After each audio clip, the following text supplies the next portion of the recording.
Vito, the salesman.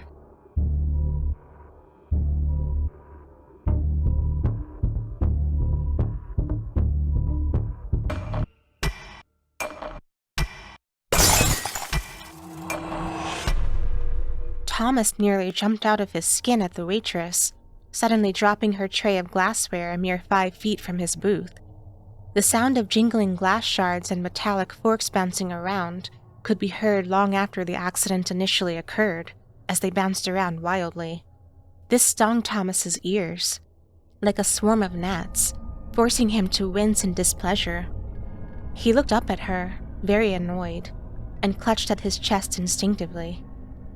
She chuckled it off with a playful hand gesture, uttering simply, "Sorry about that, dear," before leaving to get a broom.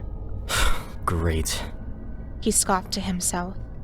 The only reason Thomas bothered coming into the dreary cafe in the first place was to try to get some reading done while enjoying a never-ending stream of mediocre coffee. Now, it would take him time to get back into his novel. He tried in vain to re-engross himself in the story he had been enjoying only moments ago.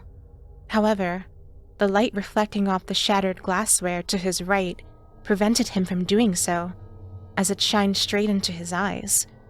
He let out a deep sigh and closed his book, placing it on the table. When he did so, he caught the eye of a strange-looking man staring back from the booth across from him. This naturally caught him off guard.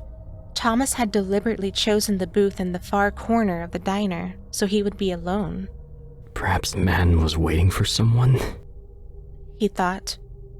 He turned to look outside the window, expecting to see somebody approaching the restaurant to meet the strange man. When he did so, however, he saw nobody behind him. Okay. Thomas thought. So he is looking at me. He turned back around, but to his surprise, the man was gone. He was no longer at the booth across from him. Good morning, sir. The man now stood directly at the edge of the booth next to Thomas. Jesus Christ! He shouted, once again clutching his chest in reflex. Oh, my apologies, sir. I didn't mean to frighten you. I am but a simple traveling salesman. I was wondering if you might spare me a moment of your time. Look, buddy. He retorted, sounding audibly pissed beyond belief. I ain't buying shit from you, alright? Just leave me be. Oh, but I must insist, sir. The offer I have prepared for you today is simply too good to pass up without at least hearing the offer. I would just feel terrible if you weren't at least made privy to my product before you politely told me to fuck off. Thomas looked up at the man, perplexed by that last line. He spoke like someone from a used car commercial, undeniably disingenuous in his projected positivity. That last line had an air of condescension in it, yet he smiled the entire time he did so. The man projected power through his candor and mannerisms, as though he had performed the speech 1,000 times, and Thomas was just like any other client for him. It was as though he were child's play, and the man knew exactly what to say to get what he wanted. I'll make you a deal, sir. If I haven't caught your attention by the time our lovely waitress returns and cleans up this mess, you won't even have to tell me to leave. I'll depart of my own accord. Now calmed down, Thomas finally had a chance to look the man over. He wore a pitch-black fedora with a stripe of purple encircling the base, subsequently a near-black business suit with the purple tie. He had visible wrinkles along his cheeks and under his eyes, which were the only identifiable signs of the salesman's age. Thomas estimated this to be in his mid-40s. His shoes were shined to near perfection, and contrasted drastically with the shards of glass beneath them. In his right hand, he held a briefcase. The briefcase bore an odd-looking golden sphinx-like symbol as its center, and was chained to the man's wrist. What an odd-looking... I can see you thinking it over, sir, he said, interrupting Thomas's thoughts. That shows me you're intrigued, and that's all I need, he said, sitting across from him. Thomas went to raise a finger in protest, but it was too late. The man sat comfortably on the bench, his fingers interlocked and resting atop the table. He stared at Thomas with hungry eyes and an equally hungry smile. Thomas felt like a seal being stared down by a great white shark, like he didn't even have a choice in the matter, even though he clearly did. He felt paralyzed in his seat, powerless to fight back against the man's charms and vernacular. Now then, He began. we've got approximately 52 seconds before Dana arrives to pick up this mess of hers. So allow me to cut straight to the point so I can get your attention before that happens. I'm a salesman, as I've said before, and I am sure you could figure that out from a mile away. What I guarantee you have not been able to deduce, however, is the unique catalog of services I provide to my clients. Thomas eyed the man suspiciously. Look, man, I don't swing that way if that's what you're... Oh, goodness, no, sir. The man said, throwing up a hand and chuckling loudly. I assure you, this is not that kind of proposal. Unless you want it to be. He said that last part in a sarcastic tone, leaning in and giving a wink. Thomas stared back unamused. Kidding, I'm kidding. Geez, I'm still working on my stand-up routine, but I didn't think I was that dead in the water. Well, as I was saying, I offer a very unique number of services for my clients. The one I have prepared for you today is tailor-made for your predicament. How long did the doctor give you, Thomas? 6 months at most, right? It's been 2 since the diagnosis, so things aren't looking so hot, are they? Thomas felt his stomach jump in his throat, and a deep chill ran down his spine. Before he had time to process either of these feelings, the waitress returned with the broom and dustpan. He watched her walk up to his left side and began to clean out of the corner of his eye, but he never directly looked at her. He never took his gaze off the mysterious man. He just sat there staring at him as he tried desperately to figure out how he could have possibly known that about him. Thomas had no family. He had confided the details of his condition to nobody other than the doctor and a single priest. So how could this man have possibly known that about him? Has this guy been following me? What else does he know about me? Could I... Thomas! The man shouted, interrupting his thoughts. Huh? He replied. The lovely waitress here asked you a question, Thomas. It's not polite to ignore somebody when they speak to you, let alone not even look at them. He turned his gaze to the waitress. I'm sorry. What was the question? I just wanted to apologize again for frightening you earlier. And I was wondering if you needed a refill on your coffee, sir. He looked back at the man, who now had his elbows on the table and was resting his chin on his interlocked hands. Well, Thomas, a fresh cup of coffee sounds good right now, doesn't it? Turning back at the woman, he muttered softly. No, thank you. She nodded and walked off with the shards of glass in her bag, leaving the two of them alone. Now I have your attention, don't I? He said, curling his lips into a mischievous smirk. Who the fuck are you? Thomas retorted. I already told you, sir. I am but a simple traveling salesman. I live for the thrill of the sale. I make my living wandering from place to place and providing my services to those in need I encounter all over the world. And you, my friend, are in dire need of my services. I assume you'd be more comfortable talking to me if you got my name, though, so you can just call me Vito. Okay, Vito.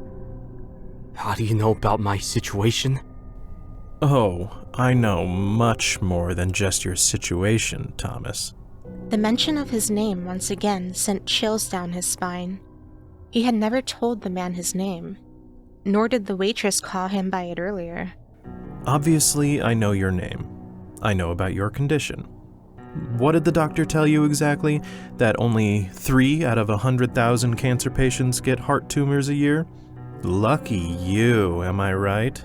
Thomas stared blankly back at him.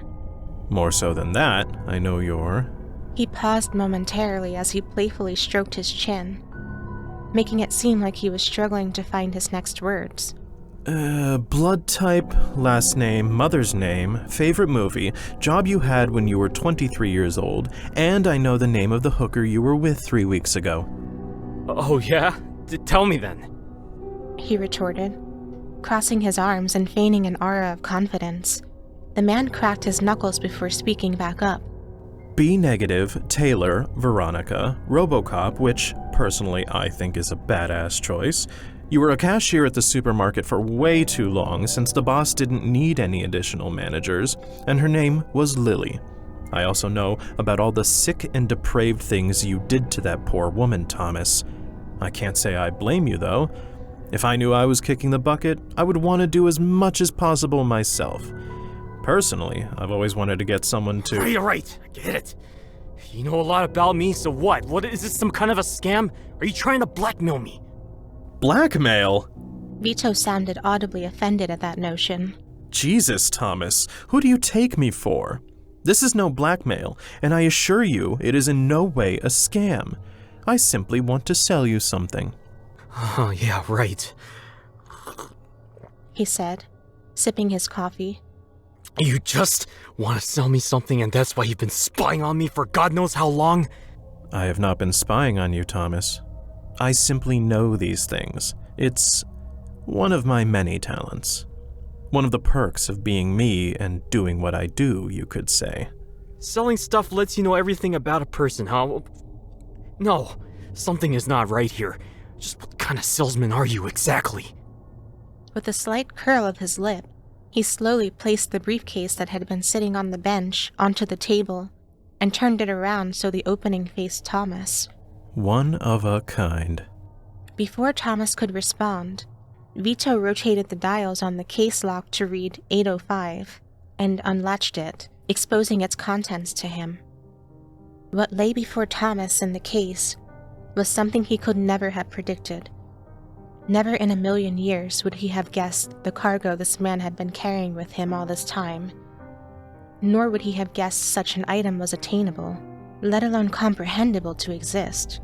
When the salesman opened the case, Thomas found inside of it everything. Galaxies of varying sizes and brightness spun beautifully within its padded interior. Creatures whose origins were known to no man seemed trapped within it and beckoned upward towards Thomas as they stretched their arms, as if asking for help or freedom. Mysterious doorways that hovered all around led to a potential litany of dimensions and worlds. Secrets that philosophers had spent millennia pondering to no avail, at last had answers. The meaning of life, the truth of the afterlife. Are we alone in the universe? The winning lottery for the next month's Powerball. Who was going to win this year's Super Bowl? What happened to Amelia Earhart? They all lay within the briefcase of eternity. Thomas was made known to him secrets that he never knew he wanted the answers to in the first place. He saw his entire life laid out before him in the small rectangle, the past, present, and future. Thomas saw the remaining time he had left to live. They were going to be miserable and filled with fear.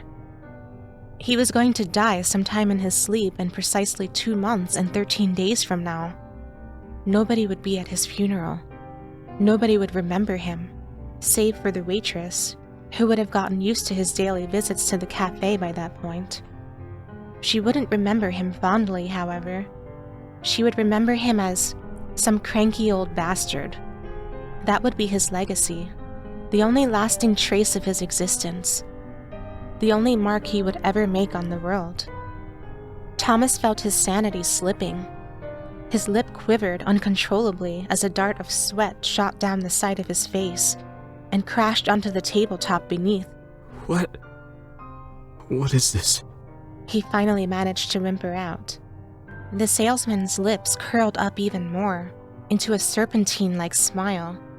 He knew that now he had Thomas hooked. This, my friend, is everything. Everything that was, is, and will be. With those last words, He slowly rotated the briefcase so it was now facing away from Thomas. The crazy thing is, this isn't even the most fun toy I own. I mean, don't get me wrong, it's freaking cool. But I have way more interesting stuff back at my place. Don't get your hopes up though, my friend. This isn't what I came here to sell you today. This was just to get your attention. Thomas said nothing. He simply stared down at the briefcase as he tried desperately to comprehend what he had just been shown. Hello? Vito said, snapping his fingers in Thomas's face. Oh, damn it. Don't tell me I fried another sap's brain. I'm here. Thomas choked out. If you say so. He said back, chuckling. That has yet to be proven, but I digress. As you can see, I have access to just a little more than your typical salesman. I offer a wide range of products and unique services to select people. On top of that, I'm very picky about who I provide my services to. I wasn't just joking in bad taste earlier when I called you lucky, Thomas. Running into me is going to save your life. Thomas looked up at the salesman with eyes wide. You mean you can you cure me? Of course I can. Jesus, did you not just see what I have at my disposal? The cool-ass universe in a box I carry around? Curing you would be all too simple for someone like me. But where's the fun and excitement in that? Why stop at just curing you? I was thinking of a more unique product. Something a little more lasting. Thomas sat back and raised an inquisitive eyebrow. As you and I both saw in the case, your life has been, well, I hate to say it, but it's been pretty damn pathetic, buddy. Sure, I could fix you up and send you on your merry way back to your life of mediocrity, but that would just be a disservice to you. Frankly, it would also be a waste of my talents. The best of your years are already behind you, and at most you'll live, what, till you're 60? Great! The all-knowing mystical salesman cured my cancer and bought me an extra 10 years to live. Boring. No. Thomas, what I want to offer you is a second chance at life. The chance to make something useful of yourself.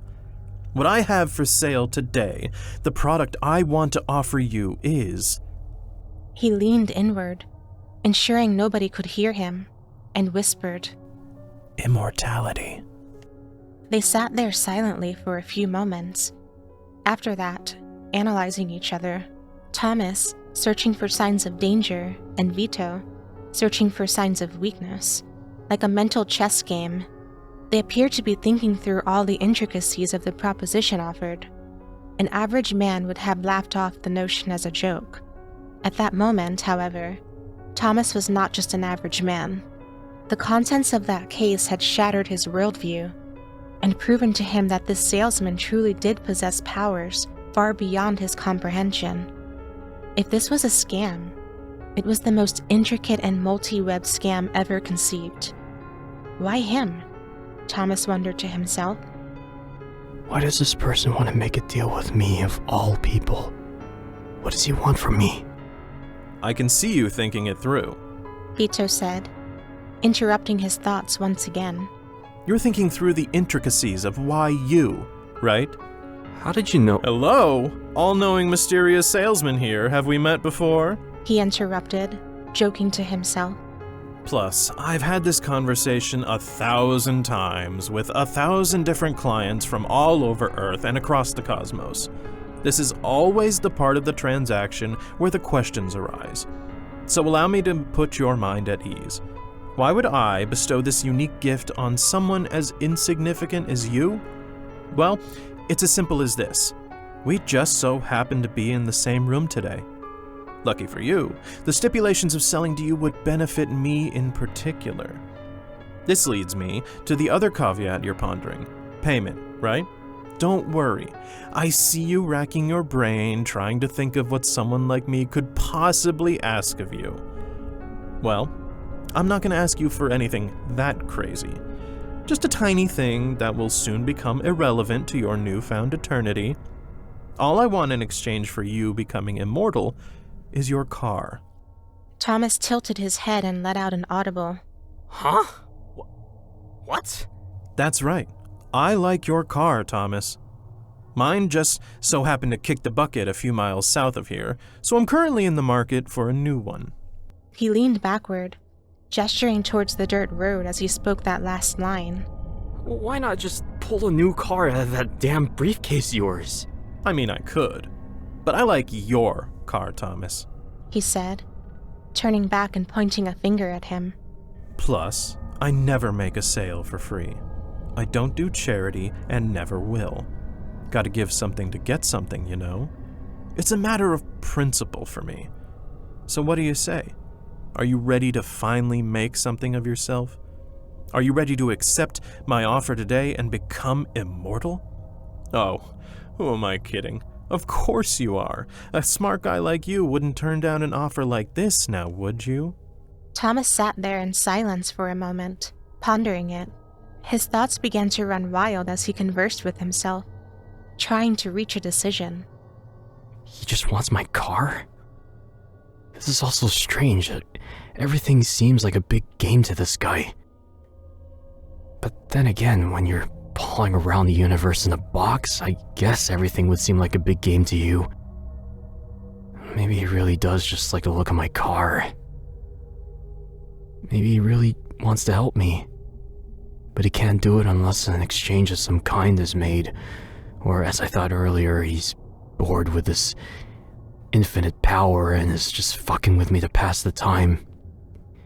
Either way, I saw what my life turns into without this man's help.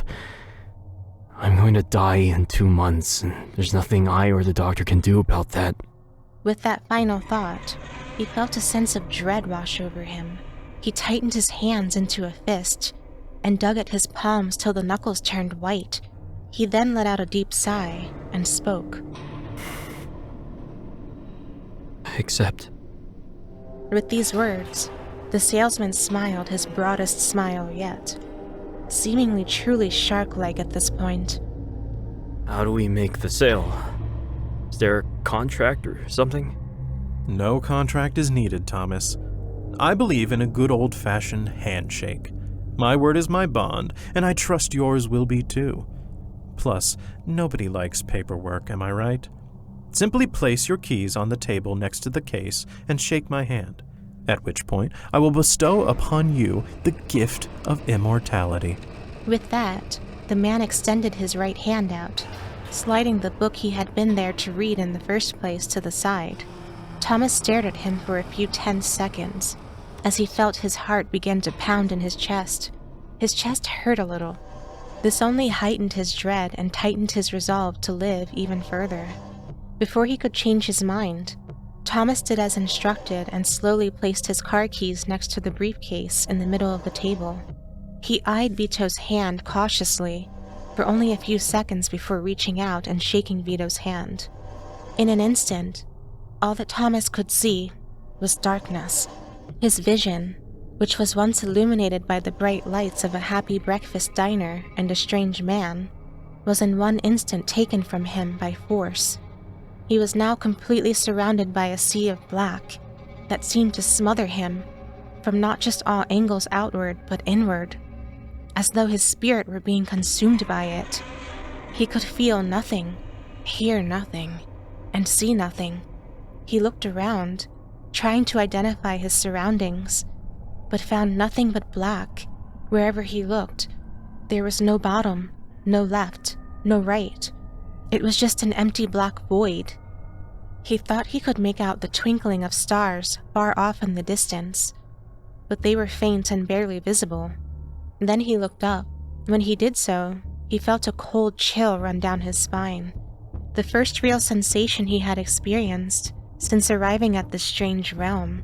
When he did, he saw a square-shaped light far up above him, like a moon. He reached for it, but it was to no avail. He tried again to touch it, but the warm, inviting light was simply too far away. And that's when he noticed that the light was beginning to disappear. From the top, a shadow began to stretch over it in a straight line and slowly cover up the light.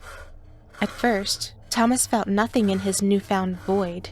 He wasn't even sure if he could feel his own skin. But suddenly, he felt a push, then another, then a scrape, then a hand grabbed him, then a hand pushed down atop his head. Thomas began to feel other beings, entities, and people around him, rushing and bumping as they, too, attempted to reach for this light as he was. Now frightened beyond all belief and desperate to escape the mysterious strangers, Thomas tried desperately to get a foothold on anything. He kicked around, feeling for anything he could push off of to gain height and escape to the square above, but he found nothing. He reached with all his might as he joined the litany of others, all trying to reach the freedom that lay just above their heads. It was no use. He could only reach and watch as the light closed like a door. He watched it slip away until he was slowly engulfed in total darkness with the rest of his new friends. Vito finished latching up his briefcase and straightened his tie. The wrinkles that once lay under his eyes began to straighten and tighten themselves out. He now looked a few years younger than he had mere moments ago. He let out a deep sigh and spoke in his usual polite and charming demeanor. "It was an honor doing business with you, sir," he said to the husk of a motionless man who was now drooping over the cafe table. "I have fulfilled our end of the sale and will be taking my leave. I can assure you I will be thoroughly enjoying your car." He placed a $20 bill on the table as a tip for the waitress and stood up. He straightened his hat before dusting himself off and smirking at the lifeless body before him. "I hope you enjoy your new immortal soul, and the eternity you now get to spend with it." With that, he exited the cafe, twirling his newfound keys with one finger and whistling aloud. Then he started up the car and drove off north, down the dusty road. Hey guys, I hope you enjoyed that story. It was written by Aaron Breiterman, and you can find more of his work linked below. This was definitely a fun one to narrate, and to hear the discourse between the two characters, I loved it. And of course, a very special thank you to Nate and Kevin for voicing Vito and Tom. They did some amazing voice acting, and I could not have done this without them. So please check out their links below and show them some love as well. Do you think you would have fell for Vito's scheme if you were in Tom's situation? It's hard to know since we haven't seen what's inside that mysterious briefcase, right? Anyway, leave a comment and let us all know what you think. Subscribe for more stories like this, and I will see you next time.